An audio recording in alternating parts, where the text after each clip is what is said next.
3 fakta Ari Wibowo berpindah agama, dapat bisikan dari Tuhan.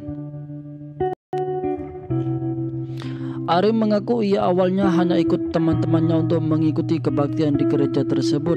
Akan tetapi saat itu Ari Wibowo seperti mendapatkan bisikan dari Tuhan dan mendapat kedamaian. Entah kenapa ada suara di hati saya atau di otak saya, ikut sujud menyembah, ikut berdoa, berlutut dan berdoa. Suara begitu ikutin aja, kata Ari Wibowo.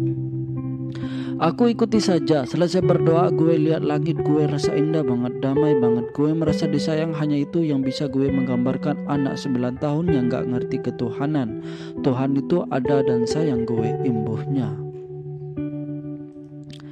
Kemudian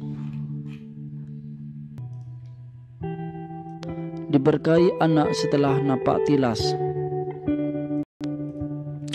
Cerita lainnya di gereja tersebut adalah Ari Wibowo mendapatkan kabar gembira tentang sang istri yang hamil usai mengunjungi gereja tersebut sekitar tahun 2006. Waktu kita Ari Wibowo dan istri liburan ke Kontas, aku bilang pengen lihat SD aku, kemudian ke gereja di mana pertama kali aku bertemu Tuhan. Terus oke, cerita Ari Wibowo. Ternyata sampai ke Jakarta, she is pregnant. Anak kita pertama dan kita tahunya waktu kita lagi jalan dari SD ku ke gereja itu, ungkapnya. Mendapat bisikan dari Tuhan. Ari mengaku ia awalnya hanya ikut-ikutan teman-temannya untuk mengikuti kebaktian di gereja tersebut. Akan tetapi saat itu Ari seperti mendapatkan bisikan dari Tuhan yang mendapat kedamaian. Entah kenapa ada suara di hati saya atau otak di saya, ikut sujud menyembah, ikut berdoa, berlutut dan berdoa. Suara begitu ikutin aja, kata Ari.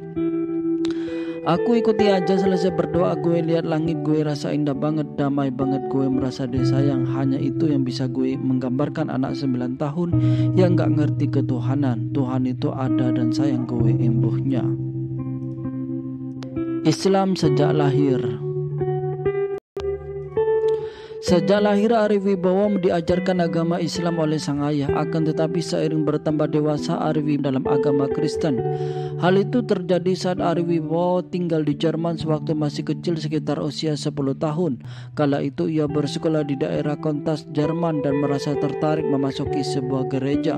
Satu hal lagi, ada story sedikit di Kontas. Jadi gue kan waktu lahir itu agama bokap.